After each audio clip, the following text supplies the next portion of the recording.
زندگی بہتر بنائے زندگی، مختصر سی زندگی ہے بھائیوں، نیکیاں کیجیے نہ غفلت کیجیے۔ الحمدللہ رب العالمین والصلاة والسلام علی خاتم النبیین، اما بعد فاعوذ باللہ من الشیطان الرجیم، بسم اللہ الرحمن الرحیم۔ الصلاة والسلام علیک یا رسول اللہ وعلی آلک واصحابک یا حبیب اللہ۔ الصلاة والسلام علیک یا نبی اللہ وعلی آلک واصحابک یا نور اللہ۔ مدنی چینل کے ناظرین، آپ پروگرام دیکھ رہے ہیں زندگی بہتر بنائیں۔ خوشی ایک ایسا لفظ ہے کہ جس سے انسان کا دل تازگی محسوس کرتا ہے، جس کو زبان سے ادا کرنے کے بعد ایک خوشگوار احساس جنم لیتا ہے۔ آنکھوں میں چمک اور دل میں رمق پیدا کرنے والا یہ لفظ ہماری زندگیوں میں بہت اہم کردار ادا کرتا ہے۔ خوش رہیں، خوشیاں بانٹیں، اپنی ذات سے دوسروں کو خوش کرنے کی عادت بنائیں، اپنی زبان سے ایسے الفاظ ادا کریں جس سے دوسروں کے چہروں پر مسکراہٹ آئے، اپنے عمل سے دوسروں کے سامنے اس طرح کا اظہار کریں کہ جس سے دوسرے خوش ہو جائیں۔ بڑے خوش نصیب ہوتے ہیں وہ لوگ جو دوسروں کے لیے خوشیوں کا سامان کرتے ہیں، اور بڑے ہی غلط لوگ ہوتے ہیں، اچھے نہیں ہوتے کہ جن کی ذات سے دوسروں کو تکلیف پہنچتی ہے، جن کی آنے سے دوسرے پریشان ہوتے ہیں۔ بعض افراد جب گھر میں جاتے ہیں، بچوں میں جاتے ہیں تو بچے خوش ہو جاتے ہیں، بیوی خوش ہو جاتی ہے، ماں باپ خوش ہو جاتے ہیں، بہن بھائیوں کے گھر میں جائیں تو بہنیں خوش ہوتی ہیں، بھائیوں میں خوشی کا احساس پیدا ہوتا ہے، یہ ہمارا بھائی آیا ہے۔ لیکن بعض افراد ایسے بھی ہوتے ہیں، کسی محفل میں چلے جائیں تو لوگ پریشان ہوتے ہیں، کہتے ہیں یار یہ آ گیا، اب اس سے تھوڑا بچ کے رہنا۔ اس کے سامنے بات کرتے ہوئے بھی لوگ سوچتے ہیں کہ کہیں ہماری بات کہیں اور یہ کوٹ نہ کر دے، ہماری بات کہیں اور نہ کر دے، یہ چگلی نہ کر دے، یہ ایسا لفظ منہ سے نہ نکال دے کہ جس کی وجہ سے ہماری خوشیاں خراب ہو جائیں۔ تو لوگوں کی عادتیں مختلف ہوتی ہیں، لوگوں کی نفسیات مختلف ہوتی ہیں۔ اسلام ہمیں درس اس بات کا دیتا ہے، خود بھی خوش رہیں، دوسروں کو بھی خوشیاں بانٹیں۔ اور یہی آج ہمارے پروگرام کا موضوع ہے، خوشیاں بانٹیں۔ خوشیاں کیسے بانٹی جا سکتی ہیں، کیسے خوش رہا جا سکتا ہے، مسلمان کے دل میں خوشی کس طرح داخل کی جا سکتی ہے، کیا کیا طریقے ہو سکتے ہیں۔ انشاءاللہ آج ہمارے ساتھ جو مبلغین ہیں ان سے اسی موضوع پر ہم بات کریں گے۔ سب سے پہلے درود پاک کی فضیلت کو شامل کرتے ہیں۔ رسول کریم رؤوف الرحیم صلی اللہ علیہ وآلہ وسلم کا فرمان ہے، جس نے مجھ پر ایک بار درود پاک پڑھا اللہ اس پر 10 رحمتیں نازل فرماتا ہے، اور جو مجھ پر 10 مرتبہ درود پاک پڑھے اللہ کریم اس پر 100 رحمتیں نازل فرماتا ہے، اور جو مجھ پر 100 مرتبہ درود پاک پڑھے اللہ پاک اس کی دونوں آنکھوں کے درمیان پیشانی پر لکھ دیتا ہے یہ بندہ منافقت اور جہنم کی آگ سے آزاد ہے۔ قیامت کے دن اللہ اس خوش نصیب کو شہیدوں کے ساتھ رکھے گا۔ سبحان اللہ، سبحان اللہ، کیسی پیاری فضیلت ہے۔ عادت بنائیے، کم از کم 100 مرتبہ درود پاک کی ضرور عادت بنا لیجئے۔ صلی اللہ علیہ وسلم، صلی اللہ علی محمد، الصلاۃ والسلام علیک یا رسول اللہ، یا کوئی بھی جو درود آپ کو آسان لگتا ہو پڑھیے، برکتیں پائیے۔ صلو علی الحبیب صلی اللہ علی محمد وعلی آلہ وصحبہ وبارک وسلم۔ مدنی چینل کے ناظرین، آج ہمارے ساتھ جو مبلغین ہیں ان کا تعارف آپ کو کرواتے چلیں۔ ہمارے ساتھ موجود ہیں ہمارے عبد المجید اتاری بھائی۔ کیسے عبد المجید بھائی؟ عبد المجید بھائی ماشاءاللہ بڑی خوبصورت گفتگو کرتے ہیں۔ موضوع پر جب آپ گفتگو سنیں گے اللہ نے چاہا تو بہت آپ کو مزہ آئے گا۔ ان کے ساتھ ہیں ہمارے حکیم غزالی اتاری صاحب۔ حکیم صاحب کیسی طبیعت؟ الحمدللہ، اللہ خوش رکھے، آباد رکھے۔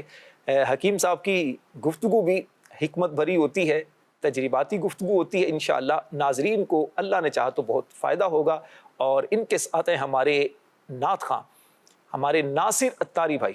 بڑی خوبصورت آواز میں ناصر بھائی کلام پڑھتے ہیں اور بلکہ آغاز کرتے ہیں ناصر بھائی سے کلام کا. ناصر بھائی کون سا کلام آپ ہمیں سنا رہے ہیں اور کن کا یہ کلام ہے، تھوڑا اس بارے میں بتائیے گا.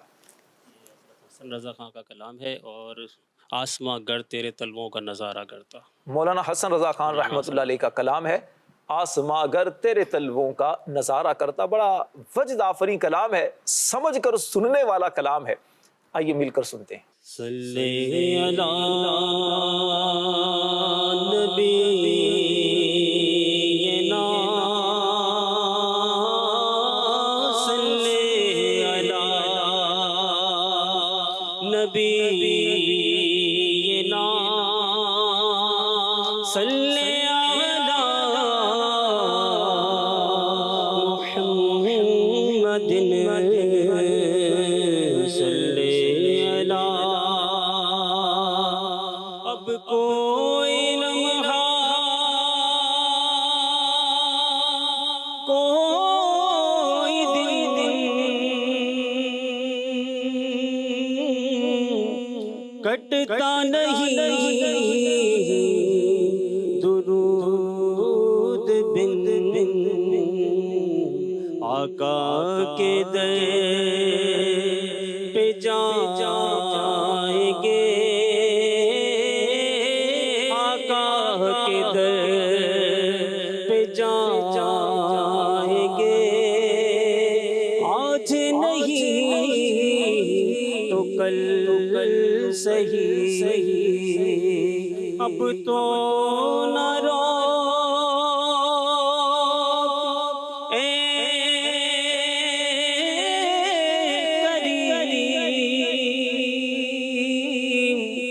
عادت سگ بگڑ گئی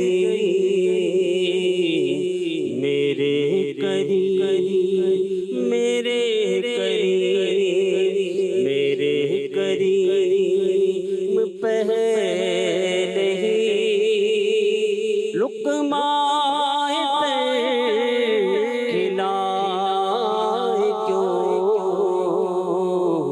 صلی علی خوف نہ رکھے رضا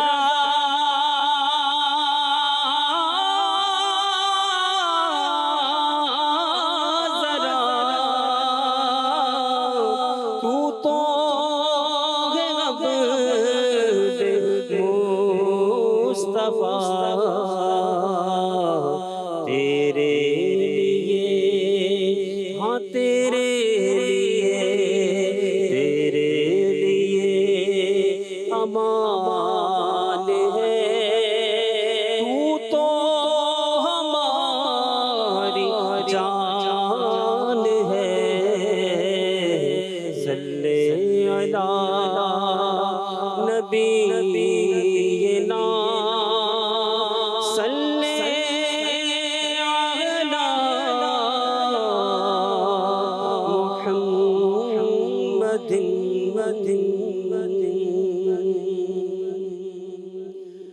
آسماں گر تیرے تلووں کا نظارہ کرتا.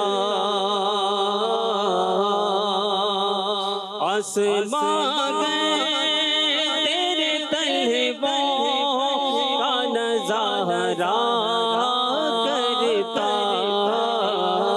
روز ایک چاند تصدق میں اتارا کرتا.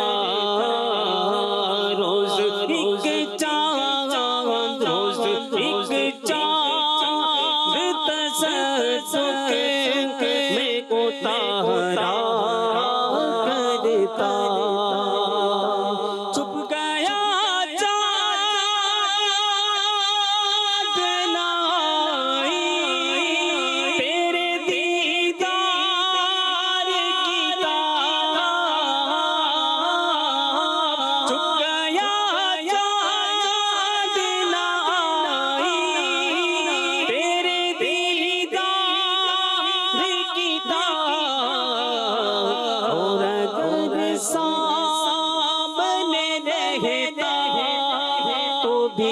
سجدہ کرتا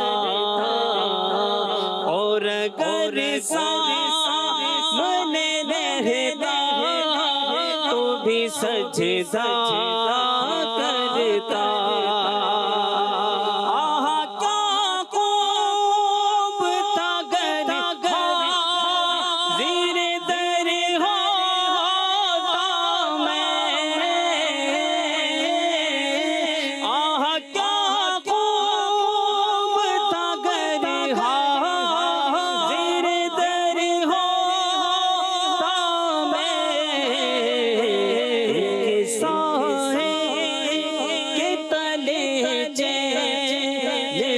سویا کرتا ان کے سائے کے تلے میں ان کے سائے کے تلے سے سویا کرتا آنکھ اٹھتی تو میں جھنجھلا کہ پلک سی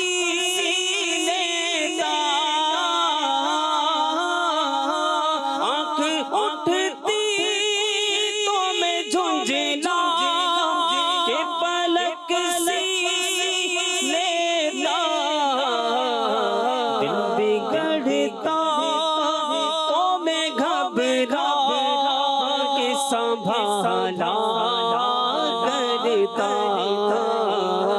دل بگڑتا دل بگڑتا دل بگڑتا تو میں گھبرا کے سنبھالا کرتا بام تک دل کو کبھی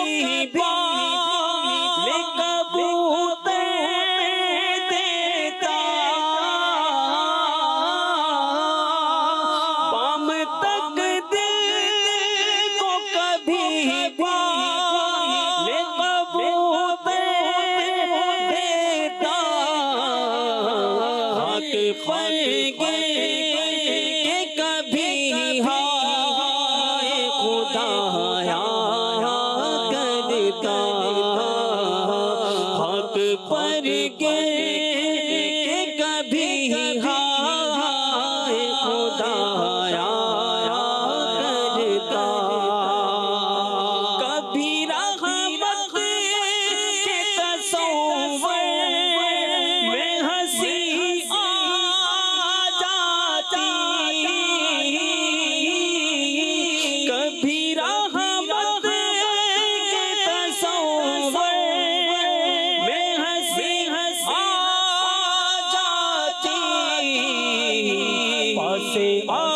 آداب کبھی ہو تو کو بخیا کرتا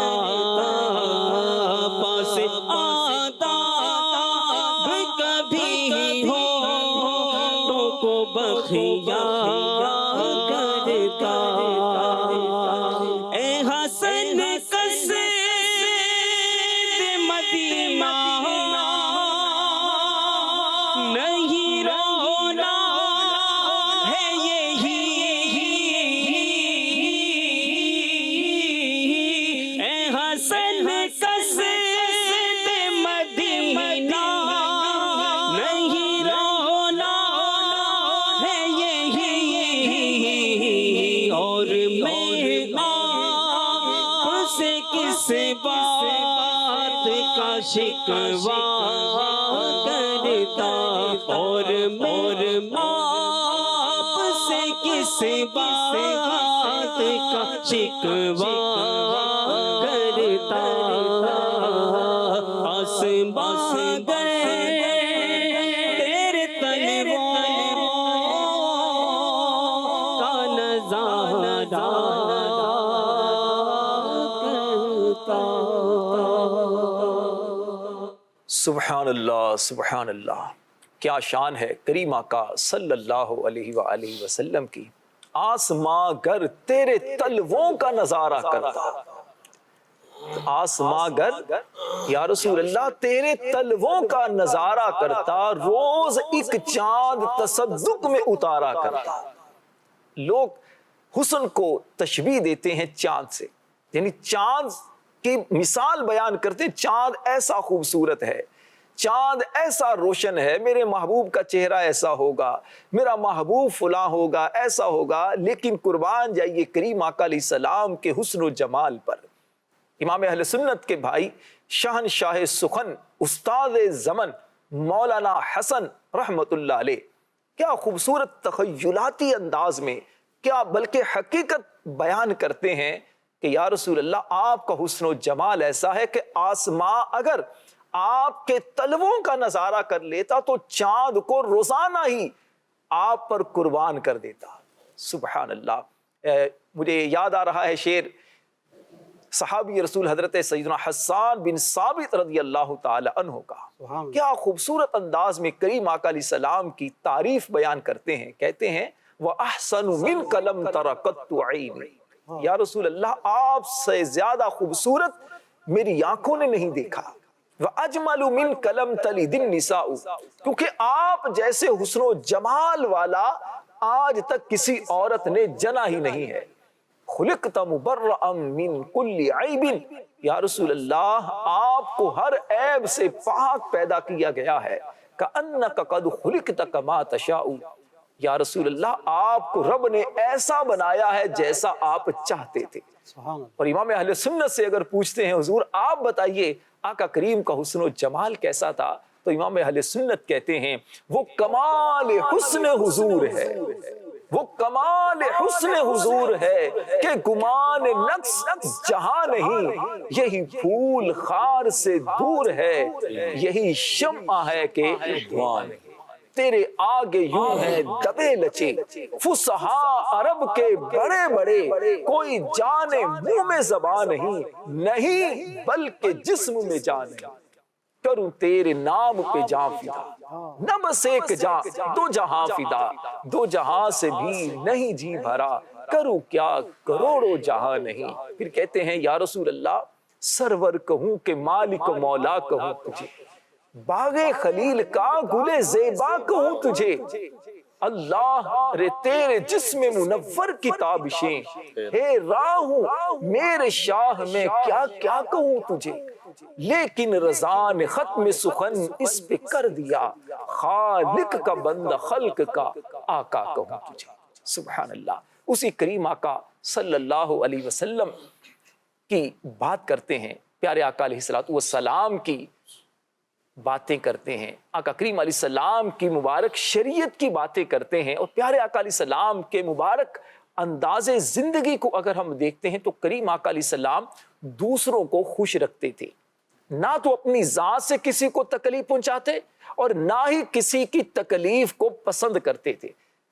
آقا کریم علیہ السلام اعلان نبوت سے پہلے بھی غریبوں کا خیال کرتے، مظلوموں کی داد رسی کرتے، یتیموں کے ملجا و مأوا بن کر ان کا سہارا بنتے۔ کریم آقا علیہ السلام مسکرایا کرتے، خوش رہتے، دوسروں کو خوشیاں دیتے تھے، اور خوشیاں بانٹنا یہ ہمارے آقا علیہ السلام کی پیاری سنت بھی ہے، یہ مبارک عمل بھی ہے، یہ ہماری شریعت اسلامیہ کا حسن بھی ہے کہ اپنی ذات سے دوسروں کو تکلیف نہ پہنچائی جائے بلکہ خوشیاں دی جائیں۔ صحیح بخاری شریف کی حدیث پاک ہے، نبی رحمت صلی اللہ علیہ وسلم نے فرمایا المسلم من سلم المسلمون من لسانہ و یدہ، فرمایا مسلمان وہ ہے جس کی زبان اور ہاتھوں سے دوسرے مسلمان سلامت رہیں۔ جب آپ کی زبان سے، آپ کے ہاتھوں سے، آپ کے عمل سے، آپ کے کردار سے، آپ کے انداز سے دوسرے مسلمان سلامت رہیں گے، ان کو آسانیاں ملیں گی، ان کو خوشیاں ملیں گی، تو کیا ہوگا؟ معاشرے میں محبتوں کا دور دورہ ہوگا۔ پیارے آقا علیہ السلام کا ایک اور فرمان ہے بشرو ولا تنفرو، فرمایا خوشخبریاں دو، نفرتیں نہ پھیلاؤ، یسرو ولا تعسرو، آسانیاں پیدا کرو، تنگی نہ کرو۔ بدیشن کے ناظرین، آج ہمارا موضوع ہے خوشیاں بانٹیں۔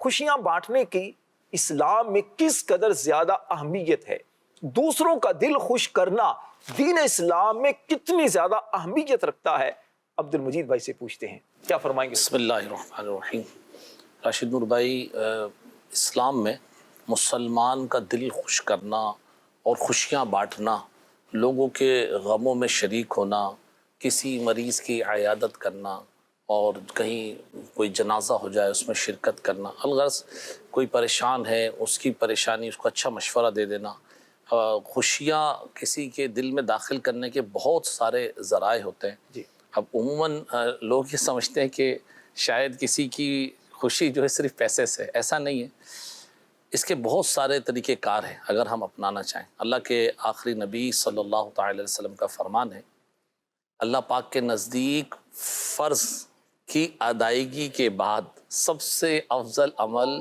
مسلمان کے دل میں خوشی داخل کرنا۔ واہ کیا بات! علامہ مناوی رحمۃ اللہ تعالی علیہ اس حدیث پاک کی شرح میں لکھتے ہیں، اس کا خلاصہ ہے، فرض عین یعنی نماز فرض ہے، روزے فرض ہے، اور جس پر زکوٰۃ فرض ہو گئی، جس کا حج فرض ہو گیا اس نے ادا کر لیا، اب اس کے لیے کون سا عمل سب سے افضل ہے؟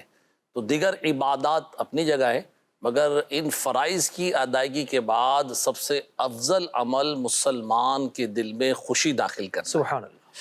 مسلمان کے دل میں خوشی اب کس طرح داخل کرے؟ اس پہ یہ لکھا ہے کسی کی تکلیف کو دور کر دے، کسی مظلوم کی مدد کر دے، کبھی کسی کا احساس اپنے دل میں پیدا کرے، کبھی کسی کے غم میں مدد کرے، اور کبھی کہیں کسی کی غیبت ہو رہی ہے، کوئی کسی کی برائی کر رہا ہے تو خاموش رہ کر بھی اس کی مدد ہو رہی ہے۔ واہ! یعنی کہ آپ اس کی برائیوں میں شامل نہ ہوئے اور آپ خاموش رہے گا تو یقیناً جب کوئی کسی کی برائی کر رہا ہوتا ہے راشد بھائی تو آپ خاموش ہو جائیں گے تو وہ بھی سمجھ جائے گا کہ اب مجھے یہ غلط نمبر جا، ہاں میں ہاں ملاتے رہیں گے تو اس کو شے ملے گی، مزید وہ برائیاں کرے گا۔ جب وہ خاموش ہوگا تو انشاءاللہ اس نے اپنے مسلمان بھائی کی گویا پردہ پوشی سبحان فرمائی، اللہ۔ اپنے مسلمان بھائی کی عزت کا تحفظ۔ اچھا، جب اسے پتا چلے گا جس کی برائی کی جا رہی ہے کہ یہ جو تھا نا میرا دوست تھا یا یہ جو تھا یہ خاموش رہا تھا یا میرے غیر موجودگی میں خوشی اس نے اسے روکنے کی کوشش کی تھی، اسے خوشی ملی۔ اللہ اللہ اللہ سبحان اللہ۔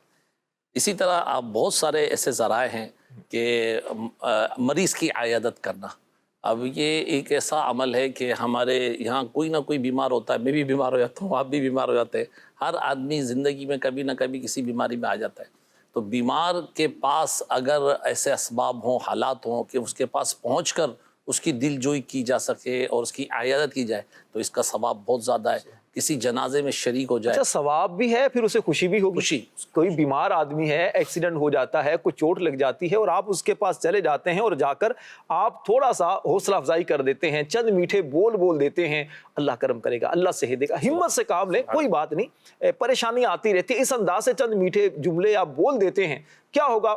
دل میں خوشی داخل ہوگی۔ حکیم صاحب، یہ جو خوشیاں داخل کرنا ہے، دلوں کے اندر محبتیں پیدا کرنا ہے، دوسروں کی دلجوئی کرنا ہے، دین اسلام میں یقیناً ایک بڑی اعلیٰ نیکی بھی ہے، اور معاشرتی اعتبار سے بھی اگر ہم دیکھیں تو لوگوں کو وہ اچھا لگتا ہے، آپ کسی کے دکھ درد میں شامل ہوتے ہیں تو لوگوں کو وہ یاد رہتا ہے۔ دیکھیے، اگر خوشی میں اگر آپ شامل نہیں بھی ہو سکے کسی مجبوری سے، ہو سکتا ہے لوگوں کو اتنا محسوس نہ ہو، لیکن جب وہ پریشان ہے، جب وہ بیمار ہے، جب وہ تنگ دستی میں ہے، ایسے وقت میں اگر اس کے بندہ ساتھ کھڑا ہو جائے، اس کو تھوڑی سی حوصلہ افزائی کر دے اور اس کی کچھ ہیلپ کر دے، کچھ مسکرا کر اس کے پاس چلا جائے، تو یقین جانیے اس سے کیا ہوگا، اس سے بہت زیادہ فائدے حاصل ہو جائیں گے اور اس کے دل میں بھی خوشی داخل ہوگی اور ثواب کی نیت ہوگی تو انشاءاللہ اجر و ثواب بھی بہت زیادہ ملے گا۔ کیا فرمائیں گے؟ بسم اللہ الرحمن الرحیم۔ اصل میں دل جوئی اگر ہم اوورال دیکھیں پوری دنیا کے اندر جتنے بھی مذاہب ہیں، جب دل جوئی کی بات ہوتی ہے تو الحمدللہ دین اسلام جہاں اور چیزوں میں منفرد نظر آتا ہے، اسی طرح دوسرے شخص کی دل جوئی کرنا، اپنے مسلمان بھائی کی دل جوئی کرنے میں بھی منفرد ہے۔ سبحان اللہ۔ اور دل جوئی دین اسلام کا ایک ایسا عمل ہے کہ جس کے ذریعے آپ لوگوں کا دل بھی جیت سکتے ہیں، واہ، لوگوں کی مدد بھی کر سکتے ہیں، لوگوں کو اپنے قریب بھی کر سکتے ہیں تاکہ آپ اس کو دین کی بات جو ہے وہ اچھے انداز میں جو ہے بتا بھی سکیں۔ اور دین اسلام چونکہ ایک دین فطرت ہے اور دل جوئی ایک ایسی فطری عمل ہے کہ انسان، جیسے ابھی عبدالمجید بھائی نے بھی بتایا اور فرمایا کہ انسان کبھی نہ کبھی بیمار بھی ہوتا ہے، تکلیف میں بھی آتا ہے، تو شاید کوئی ایسا شخص ہو جو بیمار یا پریشانی میں نہ آیا ہو، تو جو شخص بھی تکلیف پریشانی میں آتا ہے تو اسے یقیناً دل جوئی کی ضرورت ہوتی ہے۔ اور جب کوئی شخص دل جوئی کی ضرورت محسوس کرتا ہے، بالخصوص جیسے ہمارا یہ بزرگوں کا مدنی چینل ہے اور اس میں یقیناً ہمارے بزرگ حضرات بھی اس کو دیکھتے ہیں، نوجوان بھی دیکھتے ہیں، سبھی دیکھتے ہیں، تو اب اس عمر کے حصے میں دل جوئی کی زیادہ ضرورت ہو جاتی ہے۔ سبحان اللہ۔ کیوں کہ اپنے آپ کو اس عمر کا جو فرد ہوتا ہے، بڑی عمر کا فرد، وہ اپنے آپ کو کچھ تھوڑا سا اکیلا محسوس تنہا کرتا محسوس کرتا ہے۔ کیوں کرتا ہے کہ وہ نوجوان بچے ہیں، وہ اپنے گئے کام پہ چلے گئے، شادی شدہ ہیں، بچوں میں چلے گئے، تو حالانکہ انہیں بھی اپنے والدین کی دل جوئی کرنی چاہیے۔ سبحان اللہ۔ جس طریقے سے والدین نے ہماری بچپن میں دل جوئی کری، ہمیں ایک ایک لفظ ہم بار بار بولتے تھے اور ہمارے والدین ہمارے ساتھ اس کو دہراتے تھے، کیا بات۔ اور خوش بھی ہوتے تھے، خوش بھی ہوتے تھے، مسکراتے تھے، اور اس طرح ہماری دل جوئی کرتے رہے۔ اب اگر ہم بڑھاپے میں جب آ گئے تو اب نوجوانوں کو چاہیے، ان کی اولاد کو چاہیے سبحان اللہ، کہ وہ اپنے والدین کی بھی اس طریقے سے دل جوئی کریں۔ دیکھیے دل جوئی جب ہم کریں گے تو اس سے نہ صرف آپ دوسرے کے دل میں اپنی جگہ بنائیں گے، سبحان اللہ، اس کے دل میں آپ خوشی پیدا کریں گے، بلکہ ایک معاشرہ ہمارا ایک اچھائی کی طرف بڑھے گا۔ جب لوگ تکلیف میں ہوں اور آپ جا کے ان کی ہیلپ کریں، ان کی دلجوئی کریں، خدا نخواستہ اگر کسی تکلیف میں مبتلا ہے، آپ کی طاقت ہے تو آپ اس کی کوئی مدد کر سکتے ہیں، اس کی دلجوئی ہو جائے گی۔ وہ اگر بیمار ہے، اس کے پاس کوئی اسباب نہیں ہے کہیں علاج معالجے کے لیے لے جانے کے، آپ ساتھ لے جائیں، سبحان اللہ۔ اس طرح اس کی دلجوئی ہوگی اور ہمارا ایک معاشرہ جو ہے ایک اچھا معاشرہ بن جائے گا۔ سبحان اللہ۔ اور جب ہم کسی کی دلجوئی کرتے ہیں، اور اسلام نے ہمیں اس کی بے شمار جگہ پر ترغیب بھی دلائی، آپ نے بھی ابھی ایسی روایتیں ہمیں ارشاد فرمائی ہیں، اور جب ہم دلجوئی کرتے ہیں تو اس میں کچھ چیزوں کا خیال بھی رکھنا ضروری ہے ٹھیک، کہ اب ہمیں کس کی دلجوئی کرنی ہے اور کس کی نہیں کرنی ہے۔ جب دلجوئی کی بات آتی ہے کہ کسی کے دل میں ہم خوشی داخل کر دیں تو پھر شیطان بھی تھوڑا سا شامل ہونے کی کوشش کرتا ہے، تو شیطان کو شامل نہیں کرنا ہے، یعنی ایسے افراد کی دلجوئی کرنی ہے کہ جس کی شریعت جو ہے ہمیں اجازت دیتا ہے، ٹھیک ہے، جس کا جو شریعت ہمیں حکم بھی دیتا ہے۔ جیسے مثال کے طور پہ یوں سمجھ لیجیے، جو محارم ہیں، ہمارے والدین ہیں، ہمارے بہن بھائی ہیں، ہماری والدہ ہیں، ٹھیک ہے، ہماری بیٹی ہے، اور اس طریقے خالہ ہیں، پھوپھو خالہ ہیں، پھوپھی ہیں، اس بالکل، ہاں، طریقے جو ہمارے قریبی محارم رشتہ ہیں۔ اسی طریقے سے خواتین اپنے شوہر ہیں، والد ہیں، بھائی ہیں، بیٹے ہیں، اور جو اس طرح محرم رشتہ دار ہیں، ان کی دلجوئی کریں، ان کے ساتھ بیٹھیں، بات کریں، ان کی کوئی بھی مشکلات ہو تو ان کی مدد کریں، تو اس میں انشاءاللہ تعالی ہمیں برکتیں بھی ملیں گی، آپس میں محبتیں بھی پیدا ہوں گی۔ حکیم صاحب، مجھے آپ سے ایک اور بات بھی پوچھنی ہے۔ آپ نے یہ جو ایک بات اٹھائی کہ کس کی دلجوئی کرنی چاہیے، کس کی نہیں کرنی چاہیے، چلیں یہ تو آپ نے تھوڑی سی تقسیم یوں بیان کر دی، لیکن میں آپ سے یہ انشاءاللہ پھر بات کرتا ہوں۔ عبد المجید بھائی سے کچھ اس موضوع پر بات کرتے ہیں کہ یہ جو دلجوئی کرنی ہے، ایک ہے ہمارے رشتہ دار اور ایک ہے دوسرے باہر والے، یعنی دوست ہیں یا پھر باہر ہمارے پارٹنر ہوتے ہیں یا پھر ہمارے کلاس فیلو ہوتے ہیں یا جن کے ساتھ ہم کام وغیرہ کر رہے ہوتے ہیں، مارکیٹ کے لوگ ہوتے ہیں۔ ایک وہ لوگ ہیں اور ایک ہے رشتہ دار۔ زیادہ دلجوئی کے حقدار کون ہیں، اس پر انشاءاللہ آپ سے بات کرتے ہیں۔ عبد المجید بھائی، رسول اکرم علیہ الصلوۃ والسلام کا بڑا خوبصورت فرمان ہے، من سر مؤمنا فقد سر اللہ، یعنی جس نے کسی مسلمان کو خوش کیا اس نے اللہ پاک کو راضی کیا۔ مسلمان کے دل میں خوشی داخل کرنا در حقیقت اللہ کو راضی کرنا ہے، کیونکہ اللہ تبارک و تعالی بندوں سے خوش ہوتا ہے کہ بندے دوسروں کے ساتھ بھلائی کریں۔ اس بارے میں میں چاہوں گا تھوڑا بیان فرمائے کہ ہمارے اسلاف کا کیا طریقہ کار ہوا کرتا تھا، جو ہمارے بزرگ تھے، اہل بیت اطہار کے جو افراد تھے، ان کا کیا انداز ہوا کرتا تھا دوسروں کے دل میں خوشی داخل کرنے کا۔ آج ہم اگر معاشرے میں دیکھتے ہیں تو خوشی کی جب بات کرتے ہیں نا، دوسروں کا دل خوش کرنا، تو اب یہ دیکھتے ہیں کہ بندہ اگر کوئی پیسے والا ہے، کوئی شہرت والا ہے، دنیا میں کس کے آگے پیچھے لوگ ہیں نا، تو ہم بھی اس کی مطلب لوگوں کا دیکھی بھالی باتیں ہیں کہ لوگ اس کی چاپلوسی کریں گے، خوشامد کریں گے کہ کسی طرح یہ بندہ خوش ہو جائے، اور دل میں ہوگا میں تو خوشی داخل کر رہا ہوں نا۔ تو بھائی جو غریب ہیں، غریب رشتہ دار ہیں، یا ویسے ہی جو مجبور ہوتے ہیں، مظلوم ہوتے ہیں، تو ان کے دل میں خوشی داخل کس طرح کی جا سکتی ہے، اور ہمارے اسلاف کا، حسنین کریمین کا اس بارے میں کیا انداز ہوا کرتا تھا؟ میں چاہوں گا کہ ہمارے ناظرین کو تھوڑا اس پر بھی آپ بیان کریں تاکہ دوسروں کو سیکھنے کا موقع ملے۔ امام حسن رضی اللہ تعالی کہیں سے تشریف لے جا رہے تھے تو وہاں مسکین فقراء کچھ چنے ہوئے ٹکڑے روٹی کے تناول فرما رہے تھے، تو انہوں نے آپ کو دعوت دی، آپ رضی اللہ عنہ ان کی دعوت قبول کر کر ان کے ساتھ جلوہ فرما ہو گئے سبحان اللہ. اور ان کے ساتھ چند ٹکڑے تناول فرمائے. پھر آپ نے جب وہاں سے اٹھے تو کہا میں نے تمہاری دعوت قبول کی، اب تم نے اب میری دعوت قبول کرنی ہے. چنانچہ انہیں اپنے دسترخوان پر مدعو کیا اور ان کے لیے اچھا کھانا تیار کیا، اور الحمدللہ یوں ان مسلمانوں کے دلوں میں خوشی داخل کی. تو یہ ہمارے اسلاف کا انداز تھا کہ ہمارے یہاں ہوتا کیا ہے کہ دیکھا جاتا ہے کہ لوگ امیر کی دعوت ہو نا حکیم صاحب تو چلے جاتے ہیں، اور کسی غریب کی دعوت ذاتی دنیاوی مفاد نظر آ رہا ہوتا ہے، جانے سے تھوڑا اعراض کرتے ہیں. سرکار اعلی حضرت رحمۃ اللہ تعالی کا ایک بہت پیارا واقعہ راشد بھائی یاد آیا کہ ایک چھوٹا بچہ آپ کی بارگاہ میں تشریف لایا. فاضل بریلوی رحمۃ اللہ تعالی علیہ سے عرض کی، خان صاحب ہمارے گھر پر آپ کی دعوت ہے. سبحان اللہ. آپ کے خلیفہ بھی ساتھ تھے، آپ دوسرے دن ان کے گھر کھانا کھانے چلے گئے تو خود سیدی فرماتے ہیں کہ ان کے گھر وہ دال تھی جو آپ کو طبیعتاً جو ہے وہ پسند نہیں تھی اور نقصان بھی دیتی تھی. کچھ ایسا کھانا ہوتا ہے کبھی انسان کے لیے کہ وہ اس میں حکیم صاحب کسی میں یورک ایسڈ بڑھ جاتا ہے، کبھی کسی کے لیے کچھ ہو جاتا ہے. مگر اس دعوت کو کھانے کے بعد امام اہل سنت فرماتے ہیں جس محبت سے جس خلوص سے انہوں نے دعوت دی، اگر ایسی دعوت ہو تو احمد رضا روز قبول کرے گا. تو پتہ چلا کسی غریب کی دعوت پر فوراً آپ تشریف. اچھا، غریب کو زیادہ خوشی ہوتی ہے اگر آپ کسی ایسی جگہ پر چلے جائیں نا جہاں پر مطلب جو غریب لوگ ہوں یا پریشان ہوں یا جن کو کوئی پوچھتا نہیں ہے، ان کے پاس جا کر بیٹھ جائیں اور ان کے ساتھ مل کر دو لقمے اگر کھا لیتے ہیں، یا انہوں نے آپ کو محبت میں تھوڑا بلایا اور آپ ان کے ساتھ بیٹھ جاتے ہیں، ان کو زیادہ خوشی ہوتی ہے. اسے اس کا تجربہ کریں راشد بھائی، غزالی صاحب کو بھی تجربہ. ہم مدنی قافلوں میں بھی جاتے ہیں یا کسی رشتہ دار مثال کے طور پہ کوئی دیہات کی طرف چلا گیا، اس کی تو سمجھ لو معراج ہو جاتی ہے اگر آپ اس کے گھر کھانا کھانے چلے. سبحان اللہ. اب اپنی طاقت اور بساط کے مطابق اس کے گھر پہ جو ہے آپ نے بیٹھ کر کھا لیا. میں سمجھتا ہوں اس کو یہ سمجھ میں نہیں آتا میں اس کو کہاں بٹھاؤں، کیا اس کے آگے پیش کروں، اور وہ جو ہوتا ہے اور اگر آپ اس کو کھا لیں یقین کریں ایسا لگتا ہے کہ اس کے چہرے کے جو تاثرات ہوتے ہیں دل سے اس کی دعائیں نکلتی ہیں. سبحان اللہ. اس کا جیسا بھی ہو مزہ آ رہا ہوتا ہے. جی حکیم صاحب کچھ فرما رہے ہیں. اس میں امیر اہل سنت دامت برکاتہم العالیہ کی ایک بڑی پیاری عادت میں آپ کو بتاؤں سبحان اللہ. کہ دعوت اسلامی کے شروع وقت میں، اب تو ظاہر سی بات ہے تبدیلیاں بہت ساری ہیں اور اللہ کا شکر ہے ترقیاں ہیں.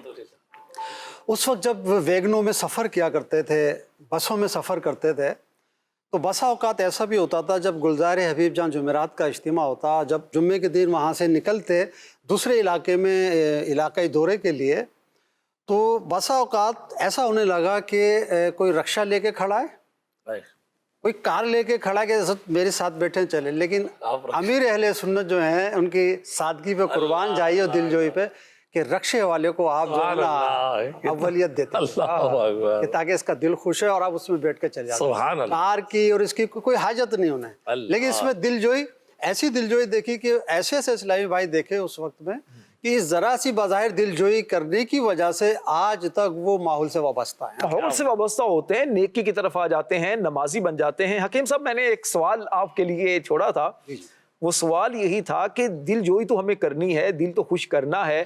اب ایک ہے ہمارے رشتہ دار، سب سے پہلے ہمارے ماں باپ ہیں، ہمارے بیوی بچے ہوتے ہیں، ہمارے بہن بھائی ہوتے ہیں، ہماری خالہ ہیں، ہماری پھپھو ہیں، ٹھیک ہے، یہ ہمارے محارم ہیں، ہمارے قریبی رشتہ دار ہوتے ہیں، اور اس کے بعد پھر دوسرے لوگ ہوتے ہیں. تو تھوڑا اس پر میں چاہوں گا اپنے تجربات کی روشنی میں بیان فرمائیں کہ دل جوئی کے زیادہ حقدار کون افراد ہوتے ہیں؟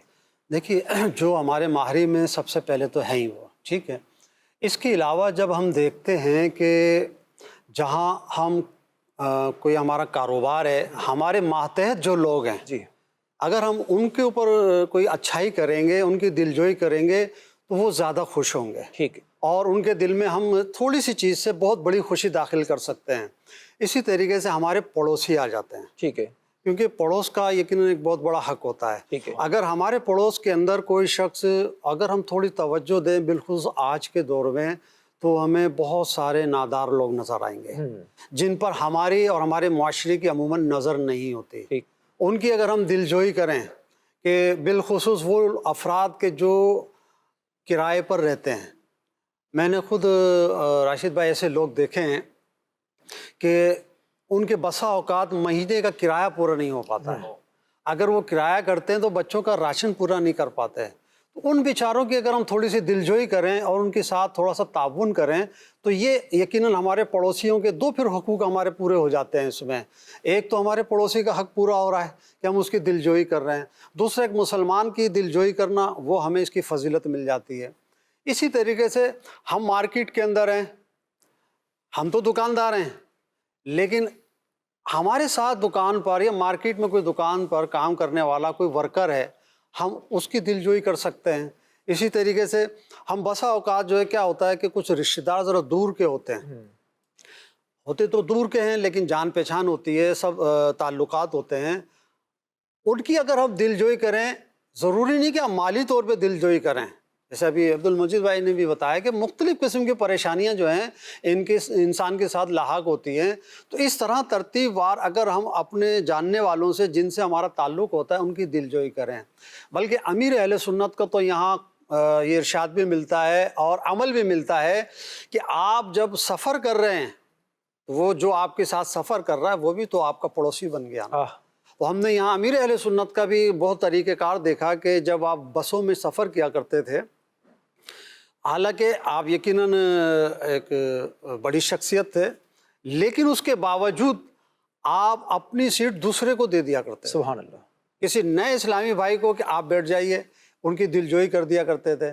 اسی طرح ہم نے ٹرینوں میں دیکھا کہ امیر اہل سنت جو ہیں ساتھ سفر کرنے والوں کے ساتھ ان کی خیر خواہی فرمایا کرتے تھے. سبحان اللہ. یعنی جو شخص ہمارا جتنا قریب ہے اس کی دلجوئی اور اس کی دلداری کرنا جو ہے شریعت کے مطابق ہمیں جو ہے وہ کرتے رہنا چاہیے, اور اس سے پھر آگے جہاں ہم چلتے چلے جائیں, چاہے وہ رشتے ہوں چاہے وہ تعلقات کے قیمت ہوں. سبحان اللہ. بالکل امیر اہل سنت دامت برکاتہم العالیہ کی بات کی جائے تو کون ایسا شخص نہیں ہوگا جس کا امیر اہل سنت سے کچھ بھی تعلق رہا ہو اور اس نے امیر اہل سنت کی یہ دلجوئی کی عادت کریمہ سے فیض نہ پایا ہو. امیر اہل سنت یقیناً پابند شریعت ہیں, آپ سنتوں پر بہت سختی کے ساتھ عمل کرنے والے اس دور میں سلسلہ عالیہ قادریہ کے عظیم بزرگ ہیں, پیشوا ہیں, رہنما ہیں, لیڈر ہیں. امیر اہل سنت کی چونکہ بات ہوئی, امیر اہل سنت کا ذکر خیر ہوا, تو آئیے دیکھتے ہیں جو امیر اہل سنت سے محبت کرنے والے افراد ہیں وہ کس انداز سے اپنی محبتوں کا اظہار کرتے ہیں. ہمارا ایک سیگمنٹ ہے, ان کی بھی سنیے, تو آئیے پھر سنتے ہیں. نیکیاں کیجیے نہ غفلت کیجیے. میرا نام محمد ریاض سعیدی ہے. دعوت اسلامی میں سالانہ اجتماع ککری گراؤنڈ کراچی میں ہوتا تھا. امیر اہل سنت اس کی دعوت دینے کے لیے ملتان میں تشریف لائے, مسجد پھول والی چوک بازار میں. میرے اس وقت داڑھی شریف نہیں تھی. امیر اہل سنت نے داڑھی شریف کی دعوت دی اجتماع میں, تو اس وقت داڑھی رکھی. امیر اہل سنت نے اجتماع کے بعد ایک شفقت بھرا ہاتھ پھیرا, جو آپ کی شفقتیں تھی, مطلب ایسے ہاتھ لگایا, یعنی ادھر کاندھوں پر ہاتھ رکھا اور ایک خوشبو کی شیشی پیش کی. امیر اہل سنت کی شفقتیں تھی تو ہم نے داڑھی بھی رکھ لی اور دعوت اسلامی کے ساتھ منسلک ہو گئے. پھر مطلب مختلف مجالس میں کام کرتے رہے, اب بھی مطلب کام کر رہے ہیں اور انشاءاللہ کرتے رہیں گے. میں یہ کہوں گا دعوت اسلامی ایک ایسی گاڑی ہے, ایسی گاڑی ہے, اس میں چڑھنا چاہیے. اور پیارے اسلامی بھائیو, اگر کوئی اتارے بھی نا اس گاڑی میں سے تو اس کے آگے ہاتھ جوڑیں کہ بھائی مجھے اس گاڑی میں سے نہ اتارے. یہ دعوت اسلامی والی گاڑی بہت اچھی ہے, قافلوں میں بھی جاتے رہیں. شکریہ امیر اہل سنت, شکریہ دعوت اسلامی. آپ کی عمر کتنی ہے؟ تقریباً 65 سال. ذاتی کاروبار کیا کرتے ہیں؟ جنرل اسٹور کی دکان ہے. اس جنرل اسٹور کی دکان کو کتنا ٹائم ہو گیا؟ 30-35 سال ہو گئے. 35 سال میں آپ نے کیا کیا بنایا؟ ایک مرتبہ امیر اہل سنت کے ساتھ میں آ رہا تھا تو میں بازار میں ایک چھوٹا سا کھونچا لگاتا تھا, تو امیر اہل سنت سے میں نے عرض کی کہ امیر اہل سنت یہ ہمارا ڈیرا ہے, یہاں پر ہم بیٹھتے ہیں, کوئی روزگار کا سلسلہ کرتے ہیں. اب الحمدللہ چونکہ میرے سے سوال ہو رہے ہیں، الحمدللہ کافی دکانیں ہیں اور کافی مکان ہیں، اور امیر اہل سنت کے ساتھ وابستگی سے حج بھی ہو گئے ہیں، کیا بات. عمرے بھی ہو گئے ہیں، اور ماشاءاللہ بہت کچھ دعوت اسلامی نے عزت دی ہے. تو کاروبار کے اندر نفع ہی نفع تھوڑی ہوتا ہے، نقصان بھی ہوتا ہے. کوئی نقصان بھی ہوا ہے کبھی زندگی کے اندر آپ کو؟ الحمدللہ جب سے دعوت اسلامی میں نفع کی طرف زیادہ ہے، نقصان کی طرف کم ہے. نیکیاں کیجیے نہ غفلت کیجیے. سبحان اللہ سبحان اللہ. جی مدنی چینل کے ناظرین، آپ نے سنی ہمارے بزرگوں کی. چلیں سب سے پہلے جو دو بزرگ ہمارے ساتھ ہیں تھوڑی سی ان کی سن لیتے ہیں، اس کے بعد پھر جو آپ کی فرمائشیں آئی ہیں تو انشاءاللہ ان کو شامل کریں گے. جی عبد المجید بھائی، آپ سنائیے، کیا سناتے ہیں امیر اہل سنت کی کوئی یاد، کوئی ایسی بات میں چاہتا ہوں کہ آپ بیان فرمائیں کہ دل جوئی کا جس میں ایک سلسلہ ہو. ماشاءاللہ ایک عرصہ گزرا ہے دعوت اسلامی میں آپ کا، کیا فرماتے ہیں؟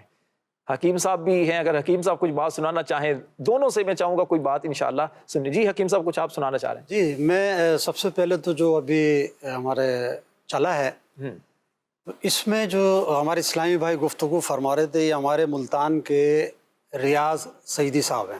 جی سلسلے میں سعیدی ہیں ماشاءاللہ، اور میں ان کو ایک بہت عرصے سے جانتا ہوں. اچھا. اور جب ان کا جنہوں نے بتایا کہ مارکیٹ کے اندر ایک ٹھیلا سا لگتا تھا، تو سن میرے خیال میں 1987 کی بات ہے شاید. اچھا. تو اس وقت میں ملتان میں تقریباً 1.5 سال رہا ٹھیک. دعوت اسلامی کے حوالے سے. کیا بات.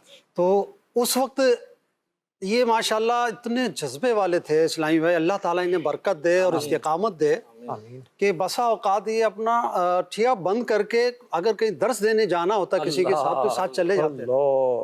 ایک دو دفعہ کہا بھی میں نے کہ ریاض بھائی آپ کوئی اور انتظام کر لیں یا کوئی اور ایسا کر لیں، چھٹی کا دن کر لیں، یعنی اس کے صدقے برکت ملے گی. اور آج آپ نے سنا بھی الحمدللہ کہ ان کی کتنے عرصے بعد دیکھا آپ نے ان کو؟ ویسے تو ملاقات ہوتی رہتی تھی. اچھا. جی ہاں، ابھی کراچی میں آتے ہیں یہاں کبھی، ماشاءاللہ مدینے بھی ملاقات ہوئی. ماشاءاللہ. تو یہ ماشاءاللہ اتنے پھر انہوں نے جو کہا کہ دکان لی، وہ دکان بھی ہمارے سامنے ماشاءاللہ انہوں نے لی، اور آج پتہ چلا کہ ماشاءاللہ اور کئی یعنی میں اگر یوں کہوں آپ کی باتوں سے انہوں نے تو چلے بیان کی اور اس کی آپ چشمدید گواہ بھی ہیں. آپ نے اس 1987 کا مطلب کتنے سال ہو گئے؟ تقریباً 13 اور 25 33 سال تو 24 تقریباً 37 سال. جی جی 37 سال ہو گئے، 34-35 سال ہو گئے. جی ہاں 35 سے اوپر ہو ہاں گئے تقریباً. یعنی اتنا عرصہ ہو چکا ہے، اتنا عرصہ ہو چکا ہے، اتنے سالوں میں آپ نے وہ بھی دور دیکھا جو انہوں نے بیان کیا اور آپ اس کے چشمدید گواہ ہیں. جی الحمدللہ. اور یہ فیضان ہے دین اسلام کی تبلیغ کا، دین اسلام کی محبت کا، کہ آپ دیکھیے جب بندہ اللہ پاک کے راستے میں کوشش کرتا ہے، اللہ پاک کے دین کی سربلندی کے لیے محنت کرتا ہے، اللہ پھر اسے عروج عطا کرتا ہے. فرمان یاد آ رہا ہے مسلمانوں کے پہلے خلیفہ حضرت سیدنا صدیق اکبر رضی اللہ تعالیٰ عنہ کا. آپ کا فرمان ہے جو اللہ پاک کے راستے میں لگ جاتا ہے اللہ پاک اس کا حامی و کارساز ہو جاتا ہے، اس کے کام بن جاتے ہیں. اور مولانا حسن رضا خان رحمۃ اللہ علیہ کیا خوبصورت شعر وہ لکھتے ہیں حمد کا کہ کیوں کرنا میرے کام بنے غیب سے حسن. ناصر بھائی، کیوں کرنا میرے کام بنے غیب سے حسن، بندہ بھی ہوں تو کیسے بڑے کار ساز کا. اللہ اکبر. جس رب کو ہم مانتے ہیں، جس اللہ کی ہم عبادت کرتے ہیں، وہ خالق، وہ مالک، وہ رازق، وہ سب کچھ بندوں کو عطا کرتا ہے. اللہ کی ذات پر توکل کرنا سیکھیں، دین کے راہ میں چلنا سیکھیں، دین کی دعوت کو عام کرنا سیکھیں، پھر دیکھیے کیسے اللہ پاک کام بنا دیتا ہے. وہ قرآن پاک کی ایک آیت کریمہ بھی ہے جس میں رب فرماتا ہے وَمَن يَتَوَكَّلْ عَلَى اللَّهِ فَهُوَ حَسْبُهُ. جو اللہ پر بھروسہ کرے تو اللہ اس کو کافی ہو جاتا ہے. اللہ دونوں جہاں کی برکتوں سے مالا مال فرمائے. آپ کی فرمائشوں کو پروگرام میں شامل کرتے ہیں. اچھا جی، یہ ایک آیا ہے السلام علیکم. وعلیکم السلام. مجھے یہ کلام سنا دیں، سلطان کرم قرب کا زینہ مجھے دے دو. ٹھیک ہے. دوسرا ایک فرمائش یہ آئی ہے بھائی جان میرا نام جنید اتاری ہے، میں چیچا وطنی سے بات کر رہا ہوں. آج کا موضوع بہت ہی پیارا ہے، مجھے یہ نعت سنا دیں، بلا لو پھر مجھے اے شاہ بحر و بر مدینے میں. ٹھیک ہے جی. بنت عابد چکوال سے ماشاء اللہ آج کا موضوع نہایت ہی خوبصورت، اور آج کے دور میں لوگوں میں اس کا شعور بہت ضروری ہے۔ نعت خواہ بھائی سے درخواست ہے یہ کلام سنا دیں، جو کوئی غم ستائے تو مدینہ یاد کر لینا۔ اچھا جی، بنت اعجاز شاہ پور صدر سے ہوں، برائے کرم یہ کلام سنا دیں، مدینے مجھ کو بلائیں بہت اداس ہوں میں۔ اچھا جی، یہ والا کلام مجھے سنا دیں، میں بندہ عاصی ہوں گناہ گار ہوں مولا، بنت مقصود عطاریہ ٹوبہ سے۔ ناصر بھائی کچھ نعتوں کی فرمائشیں، کلام کی فرمائشیں پوری کریں، اس کے بعد مزید موضوع پر بات کرتے ہیں انشاءاللہ۔ جو کوئی غم ستائے تو مدینہ یاد کر لینا، جو کوئی غم ستائے تو مدینہ یاد کر لینا۔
شوق تڑپا کر مدینے میں گرا دے، کاش مجھ کو شوق تڑپا کر مدینے میں۔ سلطان کرم قرب کا زینہ مجھے دے دو، مدفن کے لیے خاک مدینہ مجھے دے دو، مدفن کے لیے خاک مدینہ مجھے دے دو، خوشبو سے مہک جائے میرا گھر میرے آقا، خوشبو سے مہک جائے میرا گھر میرے آقا، خیرات میں تو پسینہ مجھے دے دو، خیرات میں دو پسینہ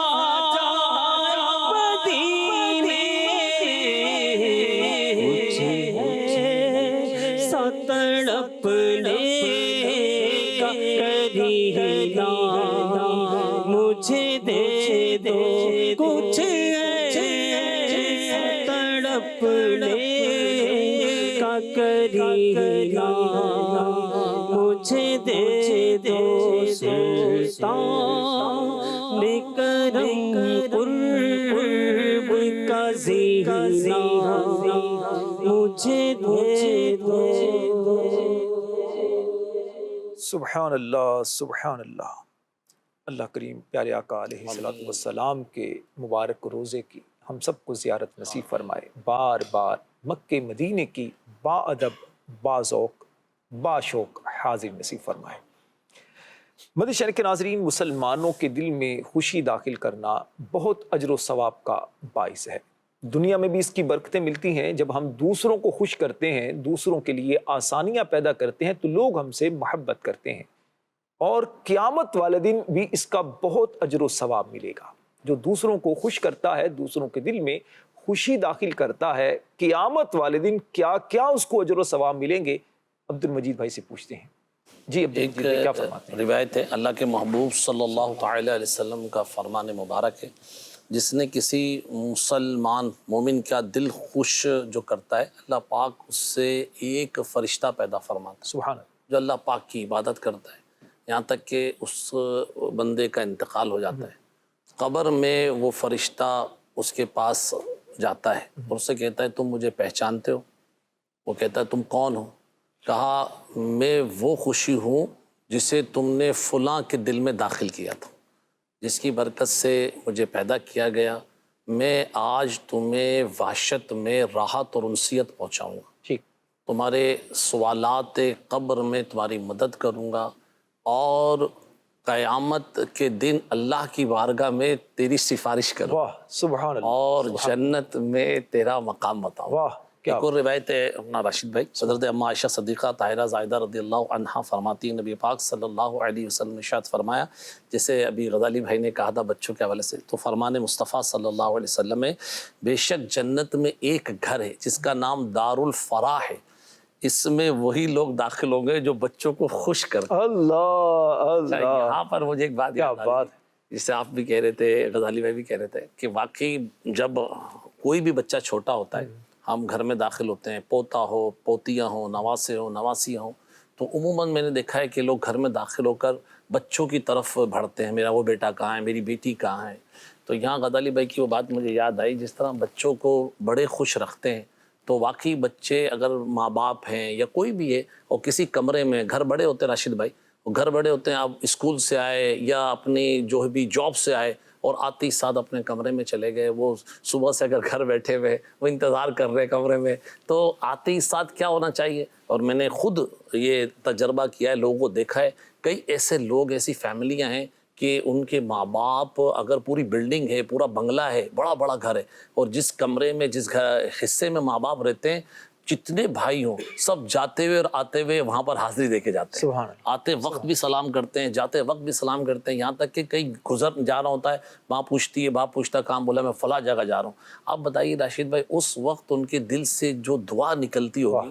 میں نے کسی عالم سے سنا کہ کہاں لکھا ہے کہ فلاں کی دعا قبول ہوگی؟ ہاں یہ لکھا ہے حدیث میں، ماں باپ کی دعا قبول. ہائے ہائے. تو اولاد کو یہ چاہیے کہ اپنے ماں باپ کو ہمیشہ خوش رکھیں. اچھا علماء یہ بھی فرماتے ہیں، یہاں یہ نہیں لکھا ہو کہ باپ کا جو ہے کتنا بڑا عالم ہو، نیک ہو، یہاں تک کہ علماء فرماتے ہیں باپ اور ماں کی دعا اولاد کے حق میں قبول ہوتی ہے. ماں باپ اگر غیر مسلم بھی ہے نا، غیر مسلم بھی ہیں، اسلام قبول نہیں کیا انہوں نے، پھر بھی اولاد کے لیے ضروری کیا ہے کہ ماں باپ کی خدمت کرے، یعنی خدمت کرے، ماں باپ کا خیال کرے. ایسا نہیں ہے کہ ماں باپ اگر کوئی نماز نہیں پڑھتے یا ماں باپ اگر غلط کام کرتے ہیں، دیکھیں وہ ان کا ایک فیل ہے. بچوں کو یہ بات زیب نہیں دیتی کہ بچے ان کی نافرمانیاں کرنا شروع کر دیں. ہاں نیکی کی دعوت ان کو ضرور دی جائے، ان کو سمجھایا جائے، ان کو پیار سے، محبت سے، کسی ان کے دوست کے ذریعے ان کی تربیت کی جائے کہ وہ گناہوں سے ملے گا اولاد کو. وہ ان کا اپنا عمل ہے راشد بھائی، لیکن ان سے جو اولاد کو ملنے والا نفع ہے جو اللہ پاک ان کے ذریعے دے گا اس کو ضرور ملے گا. ایک اور روایت ہے کہ نبی پاک صلی اللہ علیہ وسلم کا فرمان ہے، تمہارا اپنے مسلمان بھائی کا دل خوش کرنا، اس کا پیٹ بھرنا، اس کی تکلیف دور کرنا، یہ مغفرت کو واجب کرنے والے کام. اللہ، یہ وہ چیز ہے جس سے انسان کی مغفرت کی طرف وہ چل جاتا ہے. یہاں دو باتیں مجھے یاد آئی، بہت پیاری تھی. وہ عامل سنت کا واقعہ اتفاق سے مجھے غزالی بھائی یاد نہیں آیا. ایک اسلامی میں رات کو بہت پرانی بات ہے, 20-25 سال پرانی بات ہے, رات کے تقریباً کوئی 1 بجے 1:30 بجے, اس وقت یہ موبائل اور کمیونیکیشن کا سسٹم جو ہے بہت کم تھا, تو وہ گھر پر آیا کسی ذمہ دار اسلامی بھائی کے, اور اس نے دروازہ بجایا. سردیوں کی رات تھی, 12:30-1 بجے کا ٹائم تھا, وہ سو جاتے تھے. اس نے کہا میرے والد صاحب کا انتقال ہو گیا. وہ اسلامی بھائی گئے, اس وقت ہماری مجلس کا بھی اس طرح پراپر قیام نہیں ہوا تھا نا غزالی بھائی. وہ گئے اور اس نے دوسرے اسلامی بھائی کو جگایا, ذمہ دار کو لیا, اس کے والد صاحب کو غسل دیا, اور فجر کے بعد جو ہے نا اس کا جنازہ تھا. آج بھی راشد بھائی اس بات کو کوئی 25 سال اگر ہوں تو ہو گئے ہوں گے, آج بھی جب بھی وہ ملتا ہے بولتا ہے یار وہ دن جو تم نے رات کو آ کے میرے والد کو غسل دیا نا, وہ چیز میں نہیں بھولا. دنیا کے اتنے اتار چڑھاؤ آتے ہیں, آدمی کہاں چلا جاتا ہے, لیکن اس چیز کو یاد رکھتا ہے. اسی طرح ہمارے جو غزالی بھائی نے کہا نا خوشیاں بانٹیں, جنازوں میں عیادتیں کریں, اگر ہمارے یہاں ذمہ داران بھی سنیں, ہمارے ایک دعوت اسلامی کا پورا سیٹ اپ نظام بنا ہوا ہے, تو اس کی ذرا سی غفلت کی وجہ سے کہیں ایسا ہوتا ہے کہ کوئی قریب آتے ہوئے بھی دور ہو جاتا ہے. ہم نے اس کی عیادت نہ کری, اس کی تعزیت نہیں کری, اس کے غم میں شریک نہ ہو. جیسا آپ نے کہا کہ شادی میں نہ جائیں, خوشیوں میں نہ جائیں, بھول جاتا ہے. مجھے بیرون ملک کا ایک واقعہ یاد آیا کہ ایک اسلامی میں درس دے رہے تھے بیرون ملک میں, درس دیتے دیتے ہند کے اسلامی بھائی بھی وہاں جو ہے درس میں شریک ہوتے تھے. وہ دونوں دوست تھے, ایک ہی کمپنی میں کام کرتے تھے. مبلغ نے اس سے پوچھا وہ نہیں آئے, تو کہا وہ بیمار ہے. اب بیرون ملک میں نا راشد بھائی کوئی کسی کی دل جوئی کر لے نا اور اس کے پاس جا کر اس کی بیماری میں شریک ہو جائے تو اس کو دے دے, اور وہاں تو ایسا حال ہے کہ نہ ماں ہے, نہ باپ ہے, نہ فیملی, کوئی نہیں. اور واقعی وہاں پوری جو ہے نا جس کو کہتے ہیں, اگر وہ بیرک میں رہ رہے ہیں, کمروں میں رہ رہے ہیں, 4-4 8-8 بیڈ ہے, تو سب جاب پہ چلے جاتے ہیں, وہ اکیلا بیمار بستر پر ہوتا ہے, کوئی اس کو چائے پلانے والا, دوا دینے والا نہیں ہوتا. وہ مبلغ اٹھے, درس ختم ہوا, مغرب کا درس تھا, ان کے جاتے وقت وہی سپر مارکیٹ سے کچھ انگور جوس وغیرہ لے کے چلے گئے. کئی سالوں بعد بتاتے ہیں کہ وہ مبلغ آ گئے پاکستان. دوبارہ اس مبلغ کا جانا اس ملک میں ہوا نا, تو اس نے پوچھا الحمدللہ, بولا وہ عیادت تھی, وہ اسلامی بھائی جو ہند کے تھے مدنی ماحول میں آ گئے اور انہوں نے اپنے گاؤں میں دعوت اسلامی کا کام شروع کیا, مدرسۃ المدینہ کا قیام کروایا. واقعی دلجوئی کی بہت برکتیں ہیں. جب آپ کسی کا خیال کرتے ہیں, کسی کے دکھ سکھ میں شامل ہوتے ہیں, تو یقین جانیے یہ چیزیں انسان کو بھولتی نہیں ہیں. وہ بچپن میں جب میں 2 کلاس میں تھا, اس وقت ایک ہماری جو کتاب تھی اردو کی, اس میں شعر میاں محمد بخش کا اس وقت پڑھا تھا, اور آج بھی وہ شعر یاد ہے. وہ کہتے ہیں دنیا تے جو کم نہ آیا اوکھے سوکھے ویلے, دنیا تے جو کم نہ آیا اوکھے سوکھے ویلے, اس بے فیضی سنگی کولوں بہتر یار اکیلے. اللہ, کیا کرنا ہے ایسے دوستوں کا, کیا کرنا ہے ایسے لوگوں کا کہ جو دکھ سکھ میں ایک دوسرے کا ساتھ نہ دیں. ایسا معاشرہ, انسانوں کو معاشرہ نہیں کہا جا سکتا کہ جہاں دکھ سکھ میں کسی کے ساتھ نہ رہا جائے. جب انسان پریشان ہو اور کوئی اس کی پریشانی کو دور کرنے کے لیے نہ آئے, تو یہ انسانوں کا معاشرہ نہیں ہو سکتا. انسان تو وہ ہیں جو کریم آقا علیہ السلام نے فرمایا کہ مسلمان ایک جسم کی طرح ہے. جسم کے کسی ایک حصے کو بھی تکلیف ہوتی ہے تو وہ تکلیف پورا جسم محسوس کرتا ہے. مسلمان تو ایسے ہیں. اور آج اپنے معاشرے کے اندر اگر ہم دیکھتے ہیں تو بھائی بھائی سے دور ہے, بہن بھائیوں میں چھوٹی چھوٹی بات پر ناراضگیاں ہیں. یہ ہمارے شادی میں نہیں آیا تھا, چلیں جی اس سے تعلق ختم. یہ ہمارے فلاں خوشی میں شامل نہیں ہوا, ہم بھی اس کے ساتھ شامل نہیں ہوں گے. اللہ کے بندو, یہ ادلا بدلے کا کام چھوڑیں. آپ سے کوئی ناراض ہے, خود آگے بڑھ کر چلے جائیں, ملاقات کر لیں. اپنے بھائیوں سے, بہنوں سے, رشتہ داروں سے بنا کر رکھیں. یہ آپ کے رشتہ دار جو ہوتے ہیں, ان کی برکت سے کیا ہوتا ہے سنیے. پیارے آقا علیہ السلام کا فرمان ہے کہ جو چاہتا ہے کہ اس کے رزق میں برکت ہو, اس کے رزق میں برکت ہو, عمر میں اضافہ ہو, وہ اپنے رشتہ داروں کے ساتھ اچھا سلوک کریں. تو جو تم سے توڑتا ہے, جو تم سے تعلق ختم کرتا ہے, اس سے تعلق جوڑنے والے بنیں, اس سے آپ بنائیں, اس کے دل جوئی کریں. انشاءاللہ دنیا میں بھی برکتیں ملیں گی, آخرت میں بھی برکتیں ملیں گی.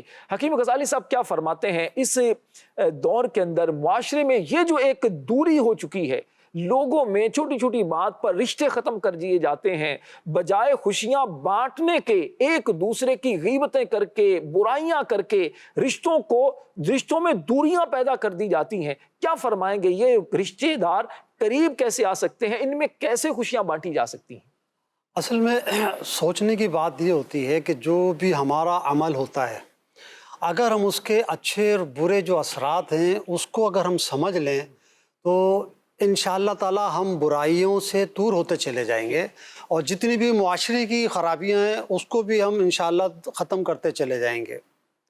اب اگر ہم کسی سے، چاہے وہ ہماری بہن ہو، چاہے وہ ہمارا بھائی ہو، چاہے ہمارے رشتہ دار ہوں، عزیز و اقارب ہوں، جب ہم ان سے کسی قسم کا رابطہ توڑتے ہیں، تعلق توڑتے ہیں، ہم یہ سمجھ رہے ہوتے ہیں کہ غلطی اس نے کری ہے، اور جب ہمارے صرف سمجھنے نہیں بلکہ ہمارے اندر بالکل سما جاتی ہے یہ بات کہ غلطی اس نے کری، اچھا چلیے غلطی کر لی اس نے، اب کیا کریں گے؟ کیا غلطی کو پہاڑ بنا لیں؟ کہ آپ سے کبھی غلطی نہیں ہوئی؟ جب یہی سوچ ہوتی ہے، اصل میں جب انسان کے دماغ میں یا تو کسی کے متعلق حسد آ جائے یا کسی کے متعلق جو ہے دل کے اندر یہ بات بیٹھ جائے کہ جناب غلطی اسی کی ہے، پھر تعلقات خراب ہونا شروع ہو جاتے ہیں کہ اس نے ایسا کرا تھا، اسی کی غلطی تھی۔ اگر غلطی تھی اب اس کا حل کیا ہے؟ میں بھی غلطی کر کے خاموش ہو کے بیٹھ جاؤں تو یقیناً یہ تو حل نہیں ہے۔ ہاں، ہمارا اب اس میں حل کیا ہے کہ ہم جائیں اس کے پاس، اپنی غلطی کو بھی سامنے رکھ دیں، یا اس کی اگر کوئی غلطی ہے تو اس کو درگزر کریں، دعا۔ بھائی درگزر کرنا چاہتا ہے، بھائی چاہتا ہے میں اپنے بھائی کی غلطی کو معاف کر دوں، بھائی چاہتا ہے میرے ماں باپ نے، ان کے بیٹا چاہتا ہے ماں باپ سے غلطی ہو گئی، ماں باپ نے چلے میری بیگم کو کچھ بول دیا یا میرے بچوں کو کچھ بول دیا یا مجھے کچھ باتیں سنا دی، بھائی چاہتا، بیٹا چاہتا ہے میں معاف کر دوں، بیگم نہیں چاہتی، وہ کہتی ہیں چھوڑو رہنے دو، فلاں وقت یاد نہیں۔ اب کیا کرے بندہ حکیم صاحب ایسے معاملات میں؟ اصل میں یہی ایک ایسا وقت ہوتا ہے بالخصوص گھر والی کے حوالے سے کہ مرد جو ہے بیچ چوراہے پہ کھڑا ہو جاتا ہے، اب اسے سمجھ نہیں آ رہا ہوتا بسا اوقات کہ کس وے پہ جانا ہے اسے۔ ٹھیک، اب اگر وہ ذرا سا بھی غلط راستہ اختیار کرتا ہے تو یا تو بیوی ہمیشہ کے لیے خراب ہو جائے گی، یعنی اس کے دل میں ایسی بات بیٹھ جائے گی کہ وہ نفرت بڑھتی چلی جائے گی، یا دوسرے وے پہ جاتا ہے تو وہاں سے والدین کی طرف سے، بہن بھائیوں کی طرف سے ہوتی ہے۔ تو اب مرد کو بہت اس میں سکون کے ساتھ فیصلے کرنے چاہیے، اور بڑے آسانی کے ساتھ، کہ غلطی ہر ایک سے ہوتی ہے۔ اگر کوئی غلطی سے ہم میں سے کوئی مبرہ ہے تو بتائے، نہیں ہے کیا طریقہ کیا ہوگا تھوڑا بتائیں؟ میں وہ عرض کر رہا ہوں کہ اب اس کا طریقہ سادہ سا یہ ہے، اگر ماں باپ سے کوئی غلطی ہو گئی ہے تو کیا لڑکی کے ماں باپ سے غلطی نہیں ہوتی؟ ٹھیک ہے، دیکھیں بطور داماد، اب بطور داماد اگر وہ جانچ پڑتال کرے گا تو اس کو 10 غلطیاں اپنے سسرال کی نظر آئیں گی کہ فلاں وقت میں جو ہے میں گیا تھا تو میری ساس نے میرے ساتھ جو اچھا بیہیو نہیں کیا، فلاں وقت گیا تو میرے کو پوچھا نہیں، مجھے چائے کو نہیں پوچھا، میرے فلاں ان کے ہاں جو خوشی ہوئی تھی مجھے کوئی حیثیت نہیں دی۔ اب یہ چھوٹی باتیں ہوتی ہے نا، یہی چھوٹی باتیں اپنے گھر میں بھی ہو رہی ہیں جو بیگم کو بری لگ رہی ہیں۔ تو اب جب ان کو دونوں کو سامنے رکھ کے بات کی جائے، اکیلے میں، سبوں کے سامنے نہیں، تو پھر بیگم کو، گھر والی کو، زوجہ کو یہ سمجھایا جا سکتا ہے کہ غلطیاں ہر ایک سے ہوتی ہیں۔ غلطیوں کا ہونے کا مقصد یہ نہیں ہے کہ ہم بھی غلطی کر کے کوئی لڑائی جھگڑا کر لیں، کہ گندگی کو گندگی سے صاف نہیں کیا جا سکتا، ٹھیک ہے نا؟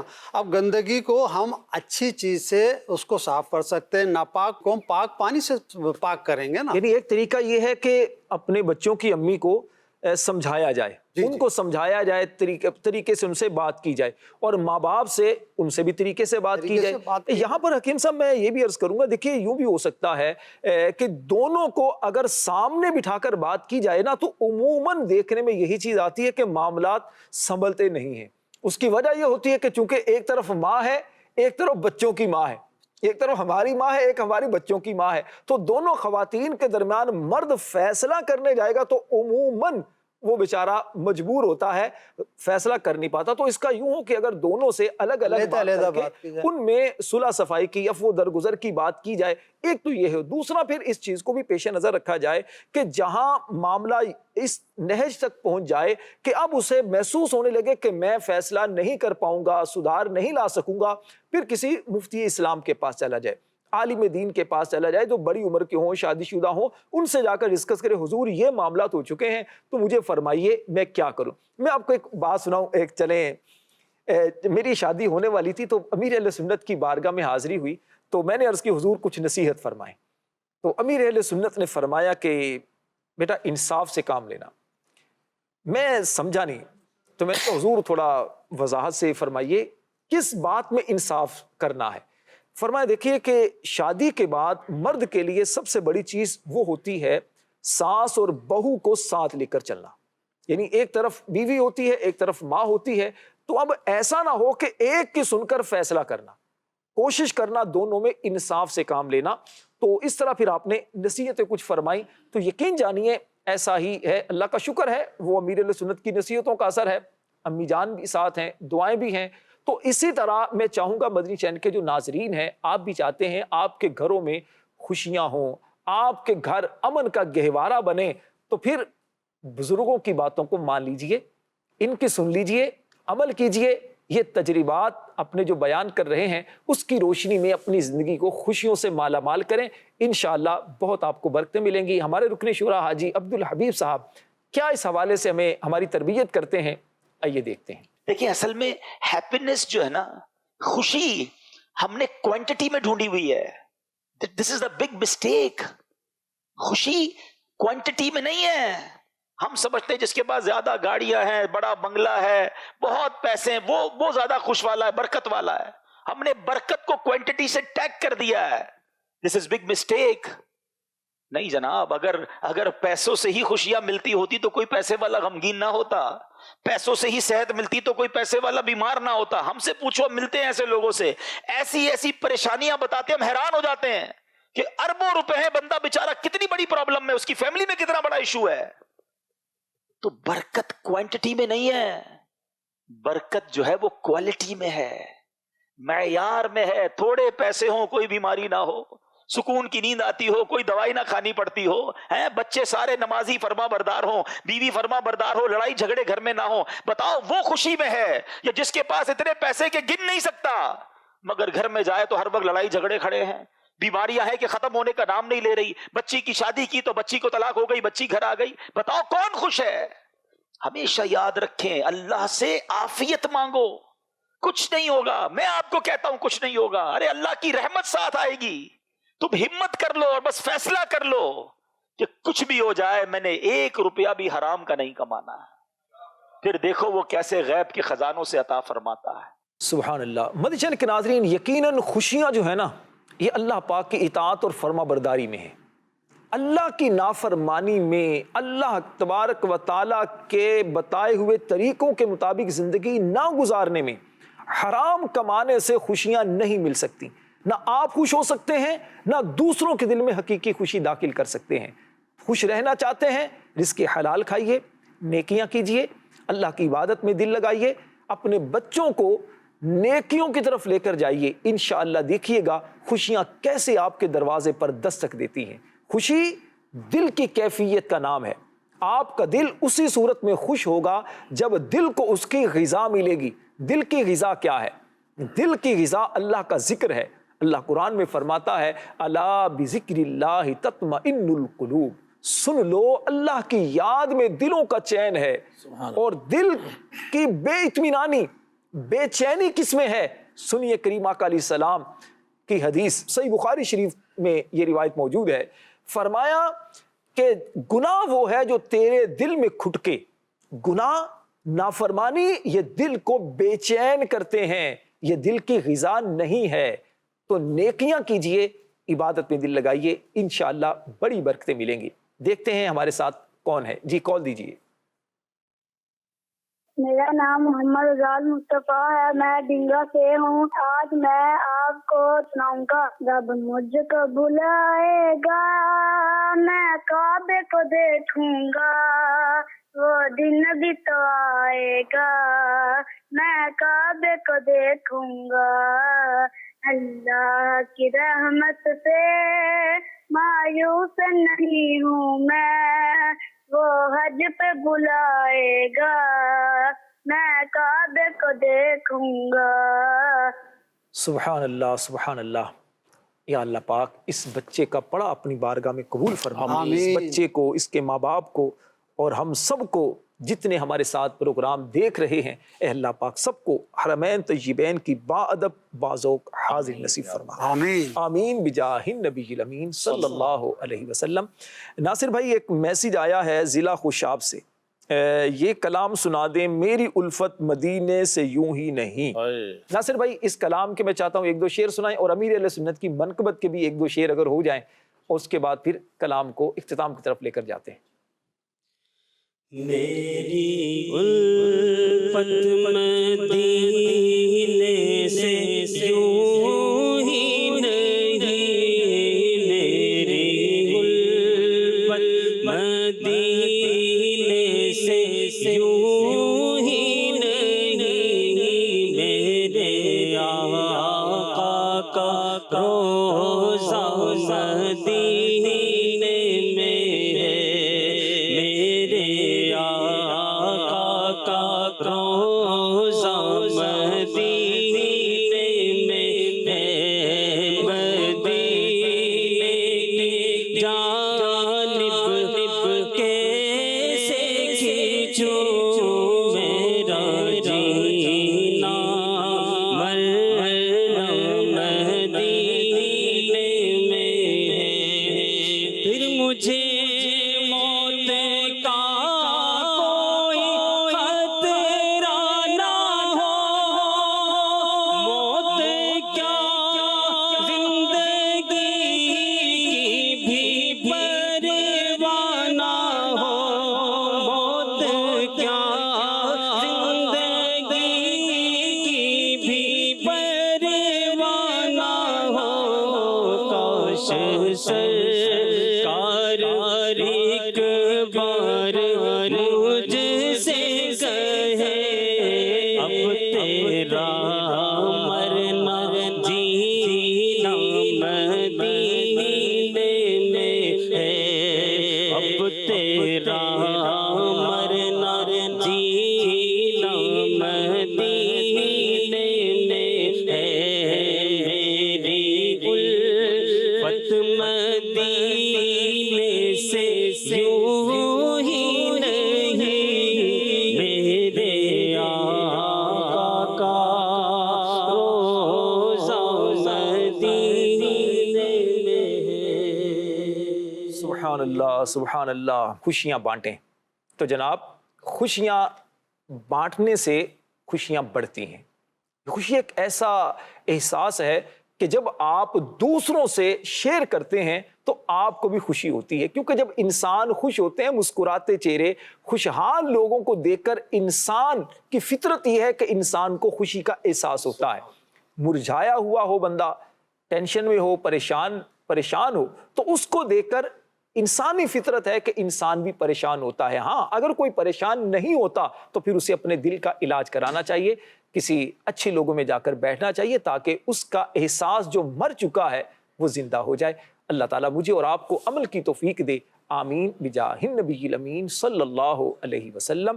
صلو علی الحبیب صلی اللہ علی محمد صلی اللہ علیہ وسلم. زندگی بہتر بنائے زندگی، مختصر سی زندگی ہے بھائیوں، نیکیاں کیجیے نہ غفلت کیجیے.